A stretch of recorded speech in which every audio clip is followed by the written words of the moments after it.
Hi, everybody. This is Lauren Baker. Welcome to today's Search Engine Journal show, sponsored by Channable. Today with me, I have Jamie Gilpin, the CMO at Sprout Social. And we're going to be talking a little bit about social and AI and emerging trends. Hey, Jamie, how's it going? Good. How are you, Lauren? Pretty good. Pretty good. So, SEJ, we cover a lot of search, right? Google, Bing, other search engines. But really, at the end of the day, content is flowing from everywhere. And as everyone knows, and as people have seen with Google testing their generative AI, a lot of the information that they're also producing in those results comes from social as well, whether it be videos, YouTube Shorts, TikToks, things like that. And everything is changing at such a rapid pace. The gray lines, if there ever were any, between social media and search engine optimization or just overall digital marketing are totally blending. But before we get started in this conversation, Jamie, how about if you take a moment to introduce yourself, talk a bit about your background, and a bit about Sprout Social? Sure. So, CMO of Sprout Social, as you mentioned, and for those that are unfamiliar with Sprout, although we've got about 33,000 customers these days, we offer a software platform. So think everything from managing social to social media management, listening, publishing, advocacy, customer care, listening, and insights, which we'll dig into quite a bit because I think that's like one of the biggest through lines between content and SEO. And I, as far as I go, I've been with Sprout about just over 5 years, been in all my career in the tech and software as a service space for the last 2 decades ish. So yeah, that's a little bit about me. That's great. That's great. And, I think in the world of SEO, in the world of search, we think that search changes quickly. Social media trends change so quickly, whether it's platforms or just the way that people are communicating. It just seems like everything used to either be written and then it went into images and then now video. And then audio, right? Now audio briefly, right? Yeah. For a while. Everyone jumped on that for a while. And it's still there to a degree, I think. But yeah, absolutely. And then privacy, right? So like it's kind of cool to see that platforms like Snap are still being used by their core target market year after year after year. There's not too many disappearing or reappearing trends there. But where do these social media trends come from? Like how it just seems like things will happen overnight. And then in addition to trends, like how should companies jump on those trends? Should companies be going after like the shiny object syndrome in terms of something is hot, something's new, we have to invest in this now, and suddenly it's gone? And what are some good ways to, I guess, resourcefully make sure that really you're on top of things from a trend perspective when it comes to social? Yeah. So Lauren, there's a lot to unpack there. Mm-hmm. I mean, you started with like just how fast paced the world of social is. We always talk about it as Sprout, the speed of social. Like, are we moving at the speed of social right now? How can we move faster than the speed of social? And we see that in 2 ways. One, there's like user trends. And so you were talking about video or how we're consuming content on the platforms or the networks. And so that's primarily the reason why those are moving so fast is because we as brands and the networks themselves, we don't control it. It's the consumers, right? It's the folks. Snapchat, you gave as an example, like they've kind of stayed true to their demographic, but TikTok has changed dramatically in the last couple of years between where they started versus where they are today. I mean, if we're going way back, Pinterest, the use case and even geographically, like regionally, is very different in the UK. When it first started, it was like for finance people, oddly enough, versus here, this is being a little bit assumptive, but basically for wedding planning, and things like that. And so one, there's just like the user behavior, and that's what we have to keep up with as brands. And then the other one, and this is the other side of trends, which is what has been really, really fascinating, especially since the rise of TikTok, is just trend culture. And to your question, like, should brands jump on trends? Like, is that good for their own strategies, their brand? It really comes down to what is your you should have a trend strategy. And I know that sounds crazy because trends are relatively new, at least the way we think about them as brands. The other challenge with trends is they're very ephemeral. And so the fast pace is which they rise to like popularity is almost as fast as which they completely disappear.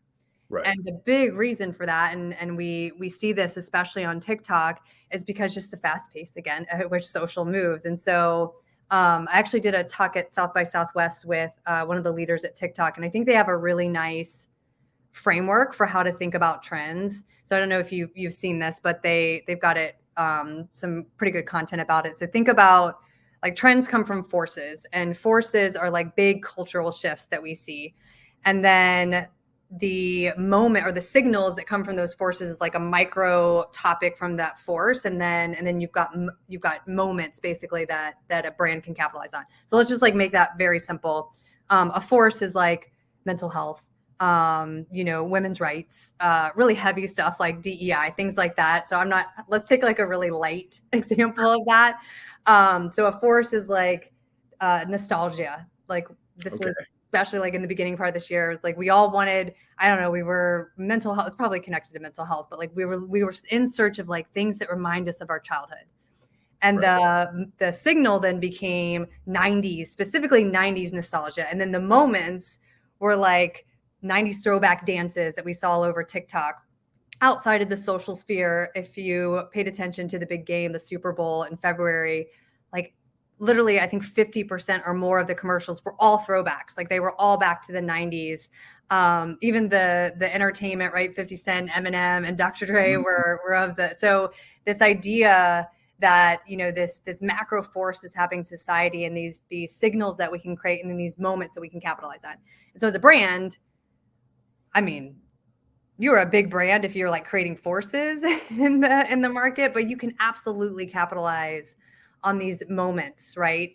But it has to be the right moment. And this is generally the advice that we have for our customers, is that it has to be authentic, right? It has to be connected to your business goals. Just jumping on a trend for the sake of jumping on a trend can have, at the very least, like be a colossal waste of time, because there's obviously thought, creativity, and creative that goes into it. But at the sort of worst end, like they could be a big brand reputation risk, risk of inauthenticity, right? So that's kind of how we think about trends. And we can talk more about TikTok, but that's probably the biggest impetus from a social perspective for why it's moving so fast.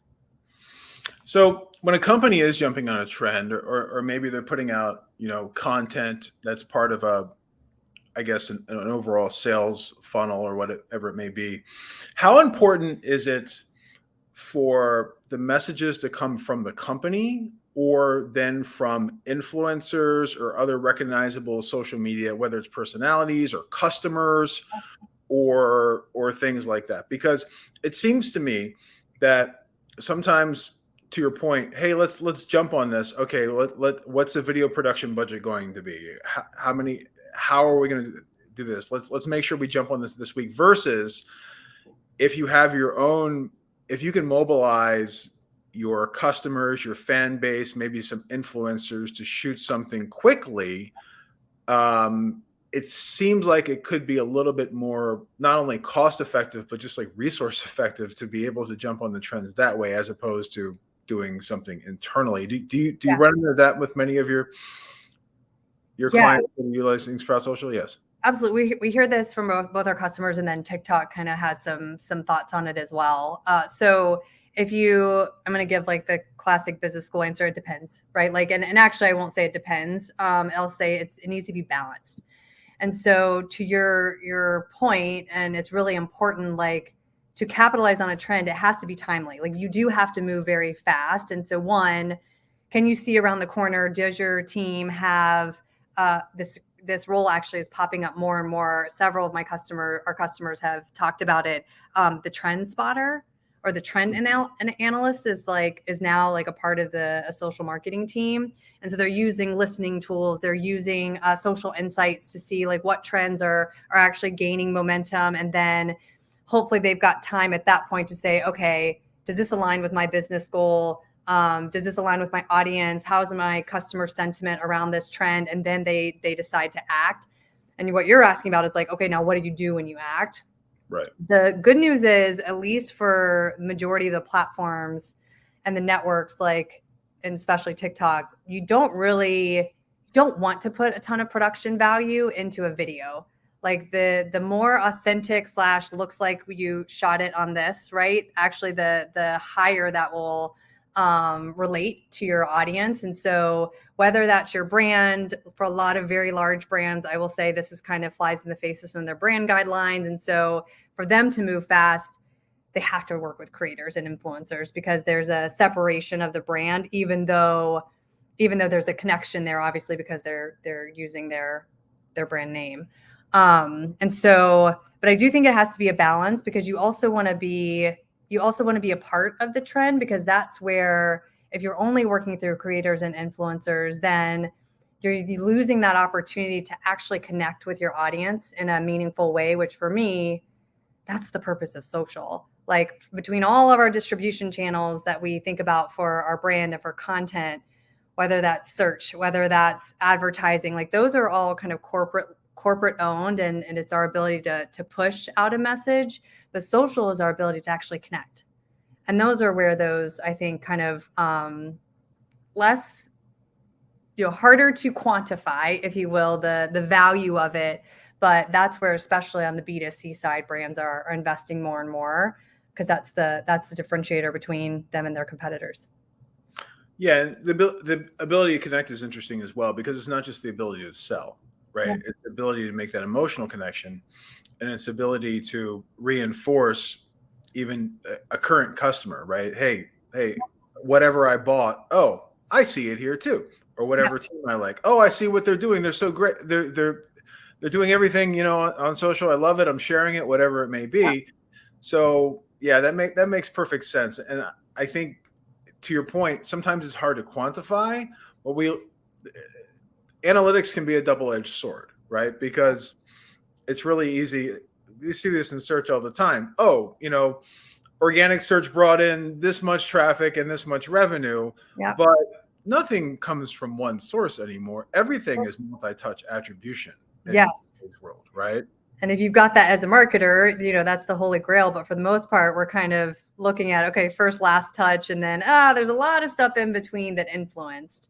But I do think there's something that we have to think about with ROI. And I know I keep talking about TikTok, like Instagram, Facebook. I mean, all of the usual suspects, if you will, from a network perspective, are really powerful for this connection piece. But TikTok has kind of rose to the occasion, especially when you look at the ROI piece.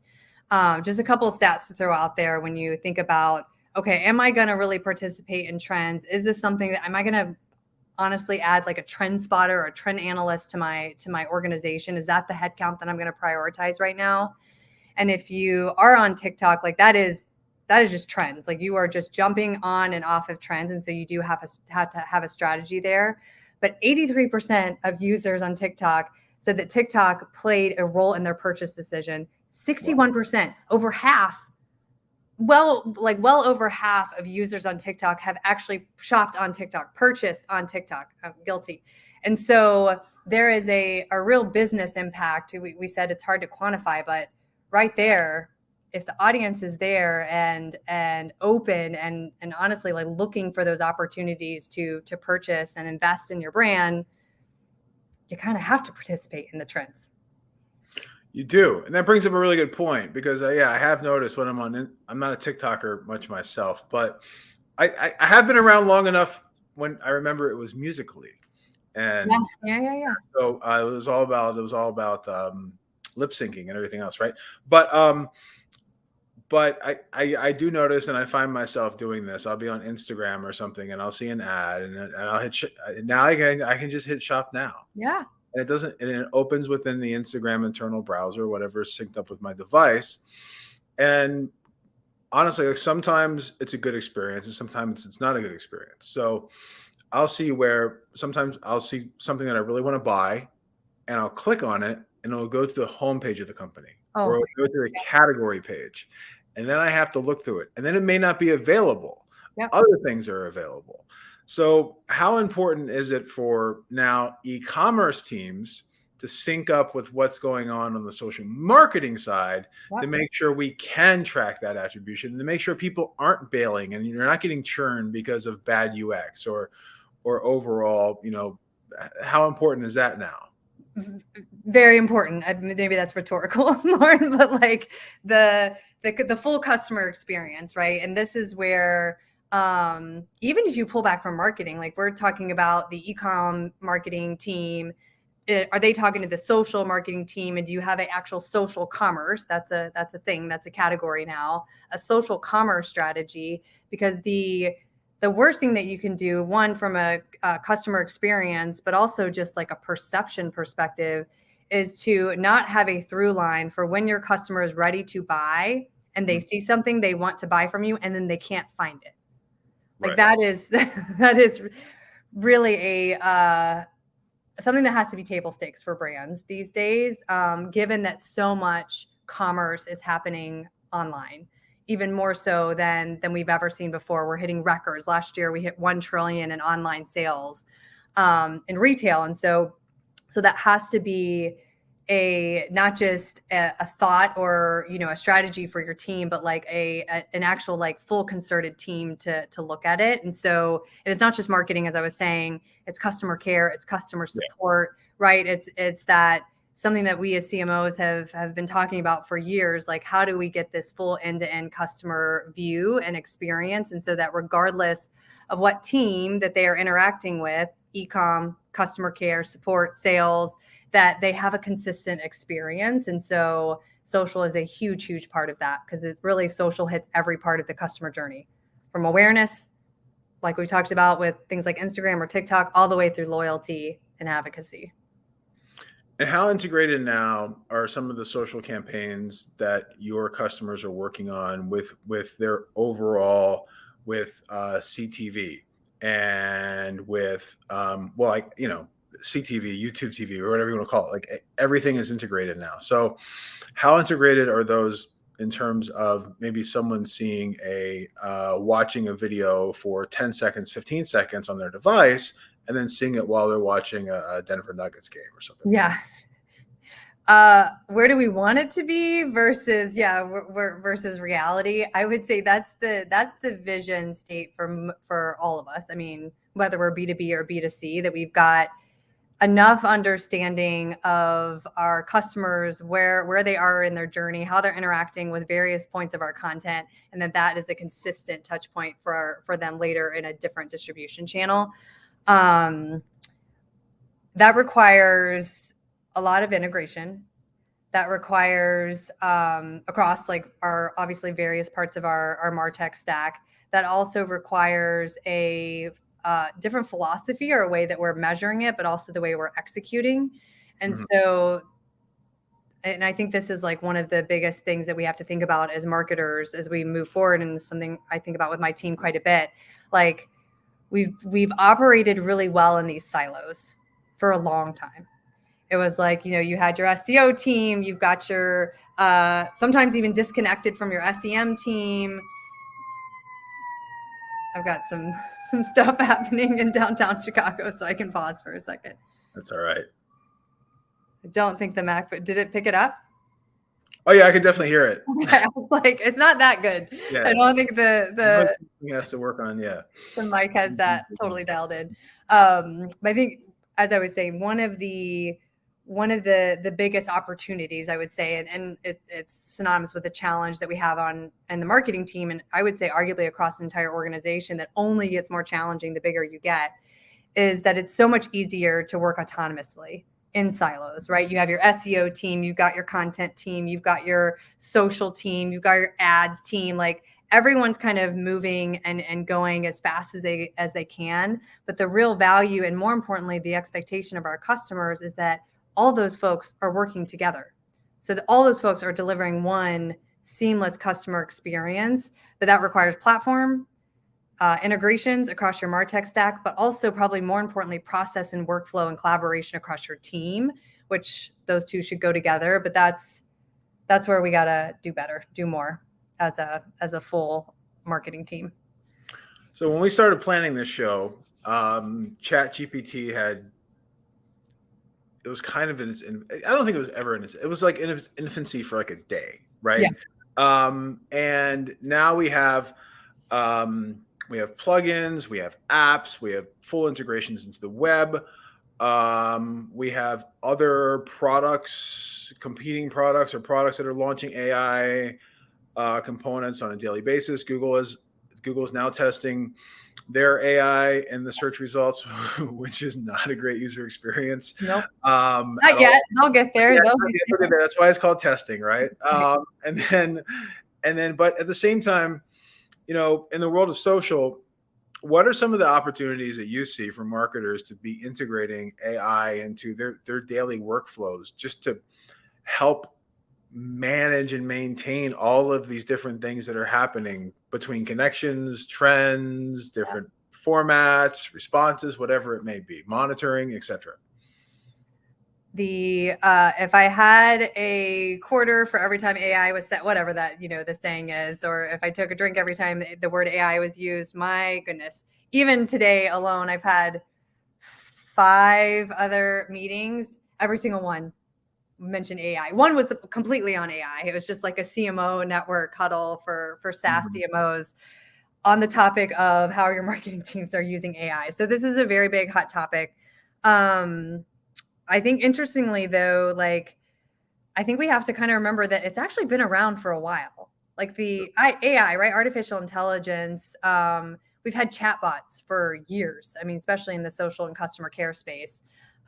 We've had ways to decipher and pull insights out of big, huge data stacks to understand models and the way what we've been talking about, the way that our attribution is working. Like there have been, for sure, this technology has been around for a while, but as you mentioned, ChatGPT, with the release of that, it really democratized AI for the consumer, right? For everyone. It wasn't just for business leaders, or it wasn't just for software. And so as we think about like the use cases, we're only at the beginning.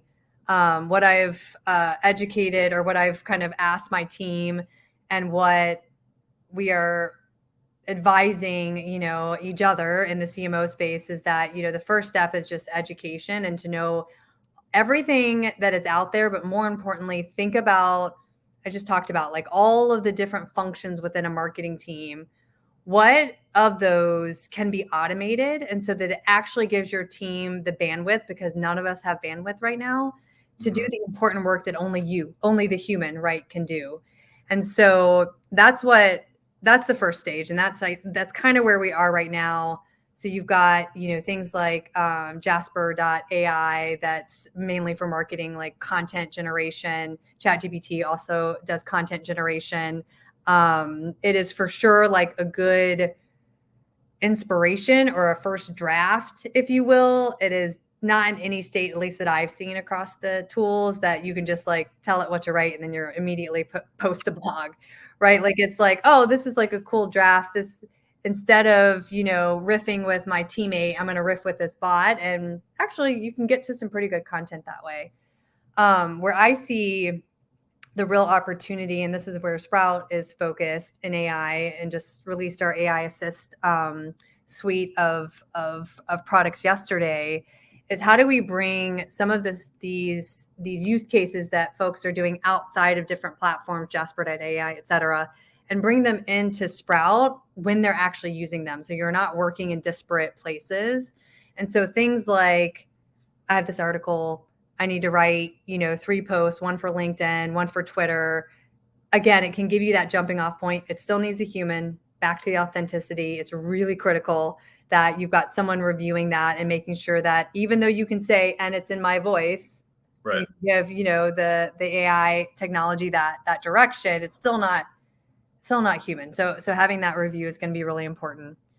Where I see the biggest opportunity is back to the listening and insights. There is millions and millions of data points that can be aggregated. But for us as business leaders, we don't always know the questions to ask. And that's where listening is really powerful. If you know what question you're asking, I want to know, what my competitive landscape, what their share of voice for X, Y, or Z topic is. Or I want to understand my customer or my audience sentiment on the latest release of a certain product or a certain topic or whatever the case is.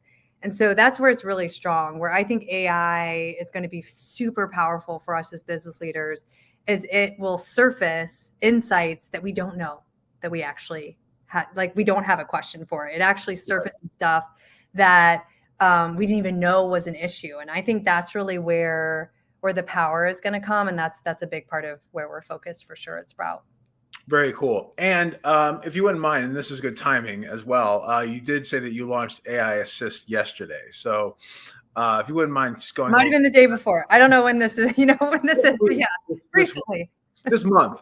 So if you wouldn't mind just going over, how exactly does it work? What is the tool and how is it integrated with your customers? Yeah. So here's the other thing with AI is we believe that it has to be a part of our entire platform. So AI Assist is the layer of AI, generative AI, that we put across our entire platform. And so think publishing. How do I ensure that how do I bring efficiency to my team, but when it's time to publish, that I've got a tool assist, AI Assist, to help me with that content, scheduling it, et cetera.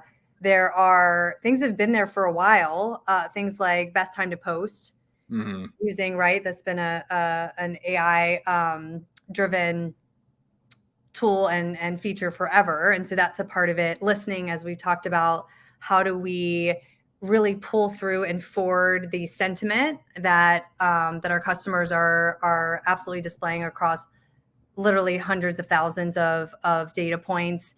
There is customer care, which we talked about chatbots. This is like the next generation of chatbots. So it is understanding how you've responded to different requests from customers in the past, auto-generating those responses with a quick review from your customer care agent.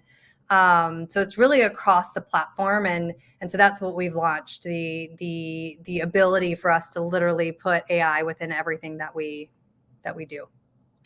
And in addition to data, projections, trends, written content, one of the things that really interests me right now in AI is also visual content, or even to a degree, video content, right? Yep.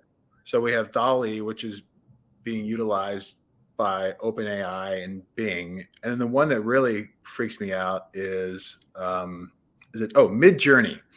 Midjourney. So a lot of these tools, I'll see people sharing this all the time online. They'll say, "Oh, is this stock footage? Is this a stock image, or is it AI?" Yeah. And it's getting harder to tell. Typically, you can look at like the fingers or like the shadows or something like that. But it's getting much harder to tell. We're getting more closer to the Matrix, or at least the Matrix we used to be. Do you see AI playing a role in the visual content aspect of social media marketing moving forward? And if so, where is it right now? And then where do you see that going? Yeah. So I agree with you that it is, it's really cool and also scary. Like, to me, and this is where some of the, we've been talking about this recently in our CMO huddles, like, the risk of the deep fakes and like things that ultimately we can't control, and how, especially when you combine written content with imagery, all AI created, and how you decipher whether this is real or not is going to be challenging. And I think there's a legal perspective of this that I do not have. I am not a lawyer. But there's a lot of those conversations happening right now because there's copyright stuff. Like there is a lot, especially around the imagery piece, that it's just moving so fast, and a lot of, as we know, legal aspects, the government piece of it just can't keep up. And so I think there's a kind of Wild West right now, and we'll probably see that get a little bit more regulated. Where I see that, I don't see it as much in at least current practice, but I know that is also something that we as CMOs and marketers are trying to figure out, because as you look at, again, bringing efficiency to our teams, sort of offloading some of the things that perhaps are time not wasters. They take up time, but they can be done more efficiently, so you can focus more on the strategic piece. I definitely see imagery and design as definitely part of that. Yeah, I can see that too, especially when scaling out types of images, backgrounds, filters, multiple different ways, pre-planning, things along those lines. Yep. Canva, right? Canva is a good example of that. We have an integration with Canva from a design perspective. What else do you integrate with? Oh my gosh, there's a whole host of them. There are hundreds of platforms that we integrate with. Some of the bigger, more robust integrations, Salesforce is probably our most well-known one across most of the clouds, Service Cloud, Marketing Cloud, Tableau, et cetera. There's Zendesk from a customer care perspective, and there's other tools there. Canva, as I mentioned, from a creative perspective, and other CMS type of tools as well. If you think about the MarTech stack and anything, as most things should, that are tangential to social, we've put a very intentional approach to how we integrate. So I say hundreds.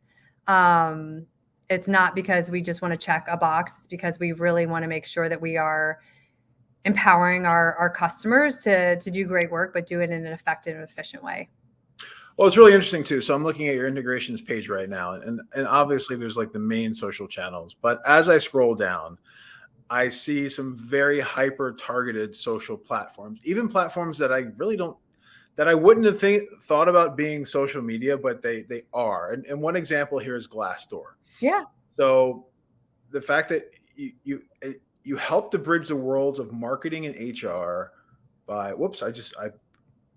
by reading and responding to Glassdoor reviews from Sprout's smart inbox. That makes perfect sense. I haven't really thought of Glassdoor as being so there's Glassdoor, there's Nextdoor, there's all kinds of things, but that HR integration means that it's not just necessarily social media marketing that's doing. I mean, sure, it is part of marketing, the way that people view the company online, especially from a B2B perspective, as they're going through recruiting, whatever it may be. But it's not necessarily just the social media marketing team utilizing this, right? Yeah, absolutely. I mean, we're talking about marketing a lot right now, Search Engine Journal. I must assume that the majority of your audience are marketers, but that's the future of social. And that's where I get very excited about this space. Is it started in marketing, but it really started as a tool for us to like advertise, like another channel that we would push our message out. Then it moved to customer care. And like now this was a platform and a channel by which we are connecting with our customers and delivering support. Then it moved to recruiting. Absolutely. Like LinkedIn, yes, it is a B2B marketing tool, but it's also recruiting. It's probably even more so a recruiting platform. And so again, your ability to execute in recruiting and HR on social is going to be really important. Product, IR, investor relations, like huge use case in social to be tracking how sentiment is happening for your brand. And IR professionals are absolutely users within Sprout. And so it's not just a marketing. Social really does infiltrate not just the full customer journey, but really all aspects of the customer's enterprise. And then bringing it all back to search at the end of the day, when someone is doing the research, whether they're looking at, vacations, hotels, businesses, maybe a place to work, Google is serving those results and reviews or previews of them and everything else. So just seeing that, hey, SEO or search marketing can get that listing to the page, but it's all about the user experience after the fact. So yeah, it's nice to connect the dots in that way. So that's really cool. That's really interesting. All integrated. Jamie, where can we find you online for anyone who wants to connect?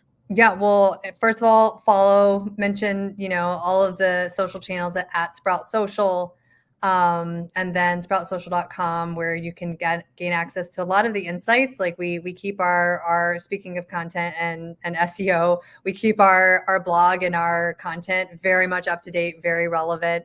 We use our own social listening to understand what's top of mind for our customers. And then that becomes part of our campaign and calendar planning for editorial. So yeah, check us out there and looking forward to continuing the conversation. Definitely will. It's been a pleasure connecting today, kind of going over, how marketers can jump on trends or not jump on trends, the importance of monitoring, utilizing your audience, listening, incorporating AI, and then even looking at hyper-targeted outlets and how tools like Sprout Social can help managing Zendesk and questions and answers and everything else, and all integrating that into one overall strategy. So it's been a pleasure. Thanks so much for jumping on today, Jamie. And thank you to the team at Channable to sponsoring and making today's episode possible. And thanks again for going over a little bit too about what Sprout Social is working on the AI side. I think it's a very interesting time right now, and I'm looking forward to seeing where we're going to be, not in 1 year, but 1 week or 2 weeks, because it's happening extremely quickly, almost too much to stay on top of, and in every industry. Yeah, agreed. Thanks for having me, Lauren. Thanks. Have a good day. Thank you for joining us this week on the Search Engine Journal Show. If you liked this episode, subscribe to our channel for so much more and click the notification bell so you don't miss a thing.